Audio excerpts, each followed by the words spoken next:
Le rapport. Le rapport est installé à un climat de confiance entre vous et votre interlocuteur. La première des règles, justement, c'est de savoir écouter. Alors pour savoir écouter, il faut faire comme ce que Gregory Bateson appelle la page blanche. C'est-à-dire que chez vous, vous pouvez avoir des porte-manteaux et sur les porte-manteaux, quand vous rentrez, vous déposez votre manteau.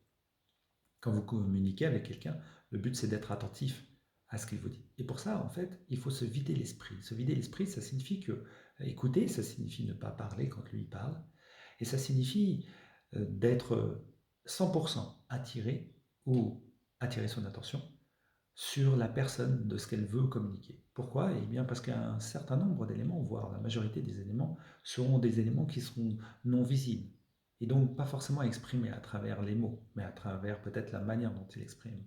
Et donc pour ça, il y a plusieurs silences. Le silence qui est que quand l'autre parle, on se tait, et le silence dans sa tête pour pouvoir être 100% attentif à cette communication. Ensuite, dans cette communication, vous verrez qu'il y a d'autres éléments qui sont importants, comme la reformulation, qu'on verra un petit peu plus tard, comme la calibration. La calibration, c'est l'observation fine des micros et macros éléments. La calibration, c'est exactement ce que vous faites lorsque vous louez une voiture ou lorsque vous louez une maison pour l'été, les vacances. Eh bien, quand vous prenez une voiture, vous la louez, vous allez avoir le loueur qui prend une petite feuille et qui va faire le tour du véhicule pour regarder dans quel état elle est quand vous réceptionnez cette voiture. Et puis quand vous la rendez, bien évidemment, il va refaire avec cette feuille que vous avez signée l'état des lieux pour vérifier si elle n'a pas été dégradée.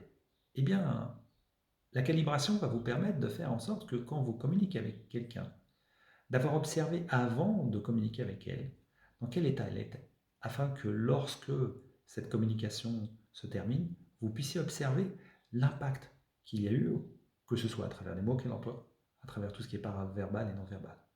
Et la synchronisation fait en sorte que eh bien, vous soyez dans l'émulation de l'autre. Attention, il ne s'agit pas de singer, mais d'être dans l'émulation.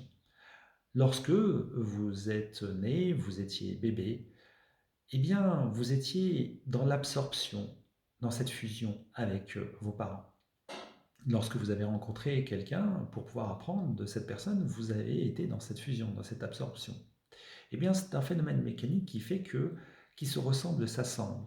Et vous allez avoir la possibilité à ce moment-là de pouvoir comprendre tout un tas de communications qui sont non verbales. Pourquoi? Parce que si vous vous synchronisez, c'est-à-dire que vous êtes dans l'émulation de ce que l'autre fait, eh bien, à partir du moment où vous communiquez, vous allez voir qu'il va y avoir une perturbation dans cette synchronisation.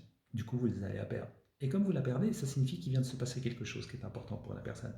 Et du coup, c'est pour vous le point de repère qui vous permettra de pouvoir rebondir sur ces éléments-là.